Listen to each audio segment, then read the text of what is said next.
Kita wajib menetapkan Allah yang Allah menetapkan untuk dirinya. Allah menetapkan untuk dirinya di mana? Di atas arsy. Allah berfirman dalam Al-Quran, Ar-Rahman al-Arsis. Allah mawjud bila makan. Allah itu ada tanpa tempat. Karena kalau dia bertempat, maka dia bukan Allah. Allah duduk di atas kursi. Kalau Allah duduk di atas kursi, berarti kursi itu lebih besar daripada dia. Oh tidak Pak Ustaz, kursinya kecil. Oh kalau begitu dia besar, kursinya kecil. Tak muatlah dia di kursi itu. Lalu apa makna ayat Allah duduk di atas kursi? Allah Azza wa Jalla ada di atas langit. Lalu dijawab fis sama, di langit, artinya Allah itu maha luhur. Jadi bukan tempatnya di langit. Logis dan tidak masuk akal. Allah di mana-mana, maksudnya di mana? Di mana-mana, apakah di atas dan juga di bawah? Apakah di kanan dan juga di kiri? Apakah di dalam perut hewan ataukah di dalam masjid ataukah di WC misalnya? Biasanya tertipu dalam kisah Isra Mi'raj.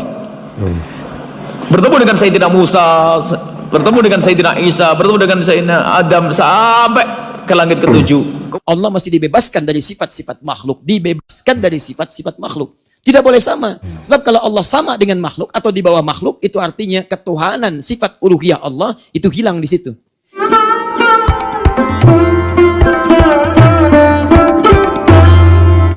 Assalamualaikum warahmatullahi wabarakatuh. Alhamdulillahirabbil alamin, wassalatu wassalamu ala asrofil anbiya'i wal mursalin wa ala alihi wa sahbihi ajma'in. Bagaimana kabarnya teman-teman? Semoga sehat selalu dan tetap dalam lindungan Allah Subhanahu wa taala, dijauhkan dari berbagai macam bala dan juga penyakit. Amin ya rabbal alamin. Baik ya, berjumpa kembali bersama kami dengan channel yang membahas mengenai kajian-kajian dan juga hukum-hukum Islam yang akan disampaikan oleh ustadz-ustadz yang telah admin kumpulkan dalam video ini. Baik ya, untuk kesempatan kali ini admin akan membahas mengenai pertanyaan di manakah Allah itu sebenarnya berada. Nah, ini pertanyaan ini sering ya kita mendengar pertanyaan-pertanyaan semacam ini, bahkan menjadi perdebatan dan diskusi di lingkungan kita, di masyarakat mengenai pertanyaan ya, di manakah Allah itu sebenarnya. Maka pada kesempatan kali ini akan dijelaskan oleh ustadz-ustadz yang telah admin kumpulkan dalam video ini. Baik, yang pertama kita dengarkan penjelasan dari Ustadz Yazid Jawas ya, bagaimana penjelasan beliau mengenai pertanyaan di manakah Allah sebenarnya. Mari sama-sama kita dengarkan. Allah menyebutkan dalam Al-Quran bahwa Allah berada di atas langit, di atas arsy. Kita wajib menetapkan. Allah berfirman, Ar-Rahmanu al-Arsis. Allah bersama di atas. Allah juga berfirman, Aamintum man fis sama, apakah kalian merasa aman dengan yang di langit? Allah berada di atas langit, di atas arsy. Dan ayat dalam Al-Quran banyak tentang ini. Kemudian Nabi SAW juga menetapkan demikian. Tapi kalau kita lihat ayat-ayat yang ratusan ayat menjelaskan Allah di atas langit, masih ada ulama ya, ustadz yang mengatakan nggak boleh kita menetapkan Allah di atas langit. Allah itu ada di hati, Allah itu ada di mana-mana, Allah itu tidak di atas alam, tidak di bawah alam, tidak di kanan, tidak di kiri. Lantas di mana? Lo antum beribadah kepada Allah, antum nggak tahu Allah itu di mana? Bingung dia. Karena apa? Dia belajar ilmu kalam dan belajar filsafat, itu menyesatkan dia. Padahal ayat yang terbanyak dalam Al-Quran menyebutkan tentang apa? Tentang Allah berada di atas langit, di atas. Tapi justru ayat yang sekian banyak ini mereka nggak tahu yang dipelajari oleh mereka ilmu apa. Sampai ketika ditanya Allah itu di mana, Allah tidak punya tempat. Ditanya oleh muridnya, Allah itu di mana? Allah tidak ada, Allah itu di mana-mana. Allah di mana-mana. Berarti ada di tempat yang bersih, ada di tempat yang kotor. Tempat suci, tempat kotor nggak boleh. Kita wajib menetapkan Allah yang Allah menetapkan untuk dirinya. Allah menetapkan untuk dirinya di mana? Di atas arsy. Allah berfirman dalam Al-Quran, Ar-Rahman 'alal arsy istawa. Baik, itu tadi ya penjelasan dari Ustadz Yazid Jawas mengenai pertanyaan di manakah Allah itu berada, sudah beliau jelaskan tadi. Selanjutnya kita dengarkan juga penjelasan dari Ustadz Abdul Somad, bagaimana penjelasan beliau mengenai pertanyaan di manakah Allah itu berada. Mari sama-sama kita dengarkan penjelasan dari beliau. Di mana keberadaan Allah itu, Pak Ustaz? Di mana keberadaan Allah? Setengah mengatakan di atas, setengah mengatakan di bumi. Menurut saya, Pak Ustaz, Allah itu di bumi. Kenapa Allah itu di bumi? Ini ayatnya. Wa huwa ma'akum aina ma kuntum. Dia bersama kamu di mana kamu berada. Saya sedang di Rokan Hulu, berarti Allah sama saya di sini. Kata yang satu lagi, Allah di langit. Mana ayatnya? Nih, Ar-Rahmanu 'alal arsy istawa. Allah duduk di atas kursi aras, di atas. Oleh sebab itu dalam akidah Ahlus Sunnah wal Jamaah, apa kata Sayyidina Ali? Allazi ayyanal aina la yuqalu annahu aina. Dia yang sudah ada sebelum waktu dan tempat ada, maka tak layak ditanya dia berada di mana. Dia sudah ada sebelum tempat itu ada. Dia sudah ada sebelum waktu itu ada. Yang layak ditanya di mana Abdul Somad, karena Abdul Somad ada. Setelah itu barulah waktu ada, sudah ada sebelum Abdul Somad ada. Tapi dia yang sudah ada sebelum waktu dan tempat ada, maka tak layak ditanya kepada dia di mana. Allahu munazzahun anil jihati sid, kata akidah Tahawiyah. Allah suci dari 6 arah. Sid 6. Dia tak di muka, dia tak di belakang, dia tak di kanan, dia tak di kiri, dia tak di atas, dia tak di bawah. Dia dekat, tak bersentuh, dia jauh, tak berantara. Maka dikaji dalam ilmu akidah.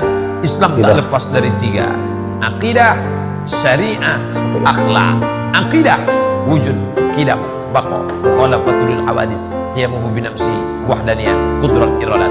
Kalau dia bisa ditunjuk di mana Allah, Allah di atas, maka batallah ayat 2, walam yakul lahu kufuwan ahad. Dia tak setara dengan apapun. Kalau bisa dia ditunjuk Allah di atas, berarti sama dengan lampu di atas. Bapak Ibu yang dimuliakan Allah, oleh sebab itu Ahlus Sunnah wal Jamaah mengajarkan Allah mawjud bila makan. Allah itu ada tanpa tempat. Karena kalau dia bertempat, maka dia bukan Allah. Allah duduk di atas kursi. Kalau Allah duduk di atas kursi, berarti kursi itu lebih besar daripada dia. Oh tidak, Pak Ustaz, kursinya kecil. Oh kalau begitu dia besar, kursinya kecil. Tak muatlah dia di kursi itu. Lalu apa makna ayat Allah duduk di atas kursi? Maknanya kuasa. Itu makna Ar-Rahman 'alal arsy istawa. Kata Aqidah Asy'ariyah, Hasan Al-Asy'ari. Bapak Dr. Andus Haji Ahmad MSI duduk di atas kursi Bupati Rokan Hulu selama 2 periode. Apakah artinya Pak Ahmad duduk aja di kursi? Tidak. Apa makna ungkapan itu? Bapak Dr. Andus Haji Ahmad MSI duduk di atas kursi Bupati Rokan Hulu selama 2 periode. Artinya duduk di atas kursi itu artinya istiqlal, berkuasa. Itu maknanya. Jangan dikatakan Allah duduk di atas kursi. Kalau Allah duduk di atas kursi, maka menyamakan Allah dengan makhluk. Orang yang menyamakan dengan Allah dengan makhluk namanya mujassimah. Jisim, berbentuk, bertubuh, berfisik. Nauzubillah. Baik, itu tadi ya penjelasan dari Ustadz Abdul Somad ya mengenai pertanyaan di manakah Allah ya. Sudah beliau jelaskan dengan detail mengenai pertanyaan tersebut. Baik, selanjutnya kita dengarkan penjelasan dari Ustadz Khalid Basalamah. Bagaimana penjelasan beliau mengenai pertanyaan di manakah Allah berada. Mari sama-sama kita dengarkan penjelasan dari beliau. Ya Ustaz, Allah ada di mana? Kenapa Allah tidak kelihatan? Dan bagaimana berhubungan dengan Allah Subhanahu Wa Taala? Ini insya Allah cuma 5 menit saya jelaskan, ikhwani. Allah Azza wa Jalla ada di atas langit. Dan itu banyak dalam firman Allah. Allah mengatakan tsumma stawa 'alal arsy. Allah Subhanahu Wa Taala bersemayam di atas arsy, dan arsy ada di atas langit. Nanti akan saya jelaskan hadisnya. Kemudian juga kita tahu hadis Bukhari yang menjelaskan tentang sholat malam. Kalau tertinggal sepertiga malam, kata Nabi SAW, Allah turun ke langit bumi, turun dari atas ke bawah. Hadis Bukhari yang lain, pernah ada seorang laki-laki lewat, seorang lewat, tidak disebutkan laki-laki atau perempuan, kemudian diikuti oleh budak wanitanya di Madinah. Lalu kata Nabi SAW, berhenti sebentar, saya ingin tanya budak kamu ini. Maka tuannya pun mengatakan, silakan ya Rasulullah. Tapi ini saya tidak tahu ya tuannya laki-laki atau perempuan. Intinya waktu itu ditahan. Lalu kata Nabi SAW kepada budak wanita itu, di mana Allah? Pertanyaannya itu. Maka kata perempuan itu, Allah di langit, di atas. Lalu kata Nabi SAW, siapa saya? Kata perempuan itu, Anda adalah utusan Allah. Maka kata Nabi SAW, bebaskan wanita ini karena dia wanita yang beriman. Dia wanita yang beriman. Jadi Allah ada di atas langit ini. Baik, itu tadi ya penjelasan dari Ustadz Khalid Wasalamah mengenai pertanyaan di manakah Allah berada, sudah beliau jelaskan. Baik, selanjutnya kita dengarkan penjelasan dari Ustadz Idrus Romli, bagaimana penjelasan beliau mengenai pertanyaan di manakah Allah, akan beliau jelaskan. Mari sama-sama kita dengarkan. Itu ayin Allah, di mana Allah yang ditanyakan bukan makan, bukan tempat, tetapi baginda bertanya tentang makanah. Makanah itu artinya derajat atau kedudukan. Lalu dijawab fis sama, di langit, artinya Allah itu maha luhur. Jadi bukan tempatnya di langit. Mengapa begitu? Karena Allah ini maha suci dari tempat. Ini qat'i. Allah ini maha suci dari tempat, memang dalilnya qat'i. Nggak bisa dibantah kalau baginda ini maha suci dari tempat. Dalilnya mana? Di dalam Al-Quran, Al-Hayyul Qayyum. Al-Qayyum hanya Allah yang maha mengatur. Berarti Allah tidak diatur. Di dalam Al-Quran, Allahus Samad, hanya Allah tempat bersandar. Berarti selain Allah tidak bersandar. Karena Allah tempat bersandar, mustahil Allah bertempat pada arasy. Dalam Al-Quran ada ayat huwal awwalu wal akhir. Hanya Allah lah yang maha awal. Yang dimaksud maha awal, wujudnya Allah tidak ada permulaannya. Allah itu ada sebelum ada langit, sebelum ada arasy, sebelum ada tempat. Sebelum ada tempat, sebelum ada langit, sebelum ada arasy, Allah tidak bertempat. Berarti setelah benda-benda itu tercipta, Allah tidak bertempat. Mengapa? Allah tidak berubah. Berubah itu adalah sifatnya makhluk. Itu dalil qat'i. Jadi bagaimanapun dalil itu tidak bisa di hadis jariyah ini tidak bisa menjadi dalil. Kalaupun ini dipaksa-paksakan, Wahabi kalau di dalam Al-Quran dalilnya yang pertama, Ar-Rahmanu 'alal 'arsy istawa. Allah beristiwa pada arsy. Cara menolaknya, istawa ini lafadz mustarak, bukan lafadz nas. Maknanya ada 15. Karena itu tidak bisa ditentukan pada makna bertempat. Karena maknanya 15. Itu yang pertama. Yang kedua, kalau dipaksa-paksakan akan bertentangan dengan ayat lain yang memberikan kesan Allah tidak di langit, di arsy. Contoh, wa huwa ma'akum aynama kuntum. Allah bersama kamu dimanapun kamu berada. Sekarang kita ada di mana? Di rumah Habib Abdullah kan? Lah, apa Tuhan ada di sini? Katanya ada di arsy, tapi kok ada di sini? Oleh Wahabi ditakwil. Yang dimaksud bersama kamu, Allah tahu dimanapun kamu berada. Jawaban kita, istawa juga ditakwil dong. Kalau wa huwa ma'akum ditakwil, maka ini ditakwil karena sama-sama mutasyabihat. Jadi banyak ya. Atau ayat lain, wasjud waqtarib, bersujudlah kamu dan mendekatlah. Lah, orang bersujud itu dekat pada apa? Dekat pada karpet kan? Lah, apa Tuhan ada di bawah karpet? Kalau kita mendekat suruh bersujud. Oh bukan, yang dimaksud dekat di sini dekat secara ruhani, dekat secara hati, bukan dekat secara kebendaan jasmani, bukan. Ditakwil lagi.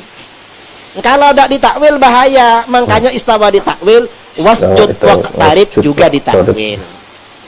Nah, berarti istawa, wasjud waqtarib, wa huwa ma'akum semuanya mutasyabihat.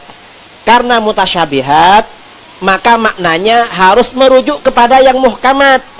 Yang muhkamat yang mana? Laisa kamitslihi syai'. Qul huwallahu ahad, Allahus samad, lam yalid wa lam yulad wa lam yakul lahu kufuwan ahad. Ini yang muhkamat. Mengapa yang muhkamat? Ayat ini diturunkan untuk menjelaskan sifat-sifat Allah. Baik, itu tadi ya penjelasan dari Ustadz Idrus Romli ya mengenai pertanyaan di manakah Allah itu sudah beliau jelaskan. Baik, selanjutnya kita dengarkan penjelasan dari Ustadz Firanda Anirjah. Bagaimana penjelasan beliau? Mari sama-sama kita dengarkan. Allah berada di atas langit dan Allah tidak bersatu dengan makhluknya, atau Allah tidak berada di mana-mana. Secara umum, para hadirin dan hadirat yang dirahmati oleh Allah Subhanahu wa taala, memang ada perselisihan ya di ulama mutaakhirin ya tentang di mana Allah Subhanahu wa taala. Ya, sebagian ulama sunnah ya atau sebagian ahlul hadis terpengaruh dengan pemikiran ahlul bid'ah. Sehingga ada yang di antara mereka yang mentakwil dan mengingkari adanya Allah Subhanahu wa taala di atas. Namun kita katakan ijma telah terikat dan ijma telah tertetapkan sebelum para ulama tersebut. Para ulama yang mutaqaddimin, ulama terdahulu, seluruhnya ijma bahwasanya Allah berada di atas langit. Adapun perkataan ahlul bid'ah tentang Allah, maka pertama ada yang mengatakan bahwasanya Allah berada di mana-mana. Ini adalah pendapat yang terkadang terucapkan oleh sebagian masyarakat, mengatakan Allah di mana-mana, dan ini yang dibantah oleh Imam Ahmad rahimahullahu taala dalam kitabnya Ar-Rad 'alal Jahmiyah waz Zanadiqah. Ya. Beliau membantah pemikiran tersebut karena pendapat seperti ini tidak logis dan tidak masuk akal. Allah di mana-mana maksudnya di mana? Di mana-mana apakah di atas dan juga di bawah? Apakah di kanan dan juga di kiri? Apakah di dalam perut hewan, ataukah di dalam masjid, ataukah di WC misalnya? Di mana-mana, semua di mana-mana. Allah di mana-mana. Apakah dalam tubuh manusia? Ini pendapat yang tidak logis dan melazimkan penghinaan terhadap Allah Subhanahu wa taala. Berarti melazimkan Allah berada di tempat-tempat yang kotor, Allah berada di tubuh-tubuh manusia yang hina, Allah berada di tempat orang yang tukang bermaksiat, ya. Allah berada ya, di hal-hal yang tercela. Maka ini melazimkan pencelaan terhadap Allah Subhanahu wa taala. Ini terkadang diucapkan oleh sebagian kaum muslimin. Kalau kita tanya Allah di mana, kata mereka Allah di mana-mana. Bukanlah maksud mereka zat Allah sebenarnya, tapi maksud mereka Allah memiliki ilmu di mana-mana. Ilmu Allah di mana-mana. Kalau ilmu Allah di mana-mana ini benar, tidak kita ingkari karena memang ilmu Allah di mana-mana, ya. Masyarakat ikut-ikutan mengatakan Allah di mana-mana, tapi mereka juga mengatakan kita serahkan saja kepada yang di atas. Mereka sering mengatakan apa? Kita serahkan saja kepada yang di atas. Tapi kalau tanya Allah di mana? Di mana-mana. Ya. Jadi mereka tidak mengerti tentang apa yang mereka ucapkan. Kemudian pendapat yang lain, ya seperti pendapat orang-orang Jahmiyah juga yang menyatakan ya, Allah tidak di atas, tidak di bawah, tidak di mana-mana, tidak bertempat, ya, tidak di mana-mana. Ini pendapat yang diperjuangkan oleh orang-orang Asy'ariyah sekarang yang menyatakan Allah tidak di atas, tidak di bawah, tidak di atas langit, tidak di bawah langit, tidak di kanan, tidak di kiri, tidak di mana-mana. Tidak ada mana dan tidak boleh bertanya di mana Allah. Baik, itu tadi ya penjelasan dari Ustaz Firanda Anirjah ya mengenai pertanyaan di manakah Allah berada, sudah beliau jelaskan. Baik, selanjutnya kita dengarkan penjelasan dari Buya Yahya. Bagaimana penjelasan beliau? Mari sama-sama kita dengarkan penjelasan dari beliau. Allah sudah ada sebelum Allah menciptakan tempat. Kata Imam Ali bin Abi Allah kan qabla khalqil makan wa ba'da khalqil makan Allah kan kamakan. Allah ada sebelum menciptakan tempat, dan setelah menciptakan tempat Allah tetap ada seperti sebelum menciptakan tempat. Jangan dikatakan Allah duduk di atas arsy, jangan dikatakan Allah duduk di atas langit. Allah ada. Adapun kisah hadis jariyah yang dikatakan aina Allah fis sama, Allah di mana di langit, di situ ada hadis yang serupa, ternyata tidak begitu redaksinya. Ibarat riwayat Muslim sahih. Dan membaca hadis tidak boleh sepotong-potong atau satu hadis tidak dibanding dengan hadis yang lainnya. Mendapat ulama ahli sunnati wal jamaati al asy'ariyati atau al maturidiyati, ulama jumhur kelas dunia yang dianut oleh Ibnu Hajar al Asqalani pensyarah hadis Fathul Bari, pensyarah hadis Bukhari namanya Fathul Bari, Imam Nawawi yang kita semua tahu kenal orangnya, namanya. Beliau adalah ahli sunnati wal jamaatil asy'ariyati, mengatakan Allah ada dan tidak butuh tempat. Jangan dikatakan Allah di atas langit. Jangan dikatakan Allah ada di atas langit. Dan ini mulai tersebar bersandarkan satu hadis riwayat Imam Muslim, Ainallah, Allah di mana? Fis sama, Allah di langit. Lupa dengan riwayat-riwayat yang lainnya seperti riwayat Imam Baihaqi dan seterusnya. Bagi saudara-saudara yang mungkin pendapatnya mengatakan Allah di atas langit, maka bisa duduk manis di sini, akan kami jelaskan. Tapi insya Allah ini adalah ahli sunnah. Kita tahu bahwasanya di Asia rata-rata ahli sunnati wal jamaatil asy'ariyatil atau maturidiyah. Jadi Allah tidak bertempat, tidak di atas, tidak di bawah, tidak di kiri sana nih. Arsy adalah ciptaan Allah Subhanahu wa taala. Kursi adalah ciptaan Allah. Bahkan sebagian mengatakan kursi dengan istilah takwil nanti, ilmu Allah Subhanahu wa taala. Jadi Allah ada dan tidak butuh tempat. Yang mengatakan Allah butuh tempat, ini termasuk membahayakan akidahnya, termasuk mujassimah, mengatakan Allah seperti berjisim. Kalau jisim butuh tempat, Allah menciptakan tempat, tidak butuh tempat. Keberadaan Allah tidak butuh dengan waktu, karena yang menciptakan waktu adalah Allah. Keberadaan Allah tidak butuh tempat, karena yang menciptakan tempat adalah Allah. Maka jangan sampai ada keyakinan Allah di atas langit. Saya sambung sedikit. Biasanya tertipu dalam kisah Isra Mi'raj. Bertemu dengan Sayyidina Musa, bertemu dengan Sayyidina Isa, bertemu dengan Sayyidina Adam, sampai ke langit ketujuh. Kemudian Sidratul Muntaha, mustawa, Allah berdialog dengan Nabi Muhammad. Setelah oleh Allah diberi wahyu salat 50 waktu, Nabi Muhammad turun ketemu Nabi Musa. Setelah ketemu Nabi Musa, oleh Nabi Musa diingatkan, wahai Muhammad, umatmu kecil, tak bakal mampu, minta Allah kepada Allah, tidak dikurangi. Nabi Muhammad naik lagi dan berbicara dengan Allah. Lihat sini sering tertipu, seolah Allah ada di atas sana. Kenapa Nabi Muhammad naik ke atas Sidratul Muntaha atau mustawa?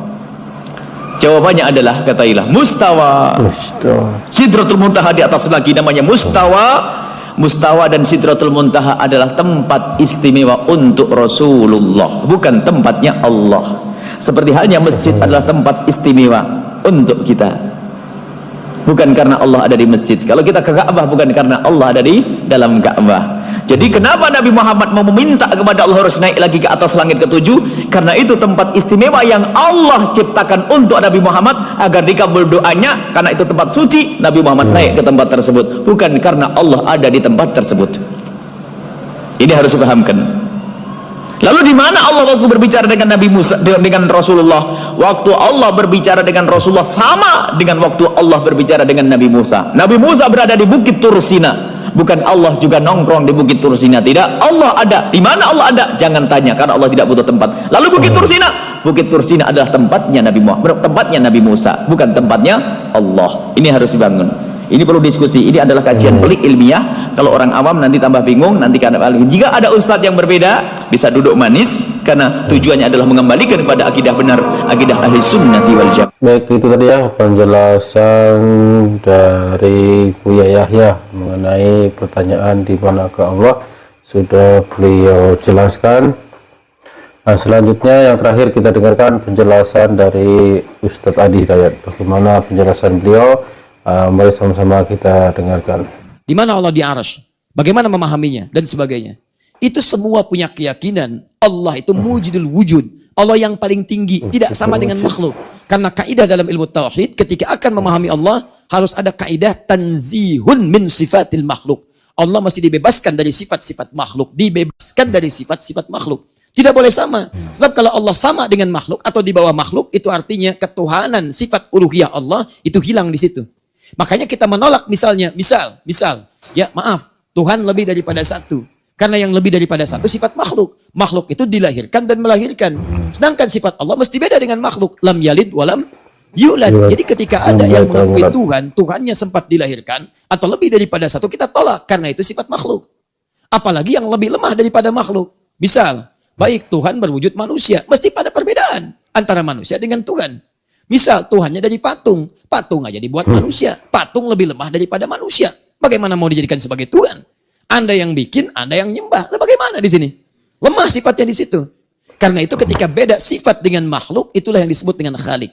Itu yang disebut dengan khalik. Di antara sifatnya apa? Nih, karena makhluk itu menempat, Allah Subhanahu wa taala tidak disifati dengan sifat-sifat makhluk. Sekalipun dikatakan itu, tapi tetap jangan dipahami sebagai sifat makhluk. Misal, kita ambil dari pendapat yang sangat populer. Sekarang ada dua pertentangan. Asal keduanya itu bagus. Dari sini misalnya, Syekhul Islam Ibnu Taimiyah baik ke atasnya ketika mengatakan, ya misalnya Allah 'alal 'arsy istawa, Allah beristiwa di atas arasnya. Apakah mengatakan kemudian bertempat? Lihat baik-baik. Beliau katakan, ini ada makhluk di bawah di bumi, di atas ada makhluk di langit, atas paling tinggi makhluk tertingginya arasy, dan di atas makhluk itulah Allah Subhanahu wa taala. Dipahami uluwun itu tinggi di atas makhluknya. Tinggi di atas makhluknya. Tidak ada yang mengatakan Allah menempat. Tidak ada yang mengatakan Allah menempat. Jadi mengatakan Allah tinggi di atas makhluknya. Persis sama Al-Asy'ari mengatakan Allah tidak menempat. Allahu kana wa lam yakun lahu makan. Tidak ada tempat, karena yang butuh tempat itu makhluk. Sebetulnya dua-duanya bersamaan, punya irisan yang sama. Salafus saleh punya kesamaan dalam kesimpulan. Nah, hanya terjadi kasus-kasus kemudian, entah siapa yang menghembuskan tiba-tiba, oh ini rame, ini muncul. Sampai mengatakan ini mujassim, ini bukan. Ada perbedaan teman-teman sekalian. Salah satunya apa? Lihat, ada di kemudian hari, hadis-hadis yang kalimatnya sangat sensitif. Ayat-ayat Quran yang tidak dipahami dengan kalimat biasa. Makanya kemudian di sini ada beda cara pandang. Yang ini umumnya jangan ditakwilkan. Sudah tempatkan seperti ayatnya saja begitu. Hadisnya demikian begitu. Contoh, misal, yadullahi fawqa aydihim. Tangan Allah di atas tangan yang lainnya. Apa kalimat yad di situ? Sudah. Yad, itu yad dipahami maknanya yad dalam bahasa Arab. Tapi bagaimana cara memahami dilekatkan pada Allah, jangan dipahami oleh kita. Dicukup ayatnya seperti itu, yakini dan pahami demikian. Selesai. Dia tidak menafsirkan dengan tangan supaya tidak digambarkan tangannya makhluk dan sebagainya. Cukupkan sebagaimana pemahaman ayatnya.